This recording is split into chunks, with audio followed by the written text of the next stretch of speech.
Kinuyog ng mga residente sa Binalonan, Pangasinan ng dalawang lalaking hinihinalang miyembro umano ng Budol-Budol Gang. Nasita ang dalawa matapos umanong magtangkang biktimahin ang isang lola sa lugar. Makibalita tayo kay Jet Arceliana ng GMA Dagupan. Nakaupo lang daw doon sa may pintuan ng kanilang bahay sa Binalonan, Pangasinan ang 87 taong gulang na si Lola Beatriz. Nang lapitan daw siya ng dalawang lalaking nagpakilalang bumibili ng alahas. Kwento raw ng lola sa kanyang apo, bigla na lang inalis ng mga lalaki ang gintong alahas sa kanyang kamay, saka ikinuskos sa isang bato. Kinaskas dahil nag-iba na yung kulay, tapos binali na siguro para mabili siguro yung makuha ito. Kung hindi siguro walang nakakita, malamang baka kinuha ito.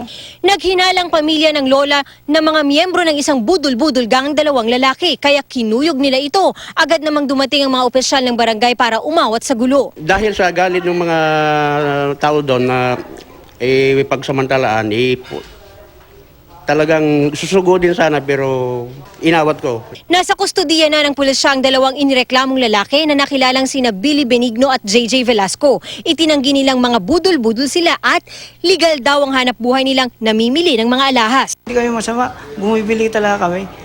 Uriin mo kung siyempre, parang pawn shop, siyempre, ikaw pa kung uriin mo din bibili mo kung ginto o tanso, di ba? Pagkakamali lang na po, tolo, kinaskas lang. Tubong panikitarlak daw ang dalawang lalaki. Nakarating sila sa Binalonan sakay ng inarkila raw nilang tricycle na minaneho ni Jonathan Manlapus. Nakakulong na rin si Manlapus. Hindi muna nagbigay ng pahayag ang Binalonan Police habang patuloy ang kanilang investigasyon.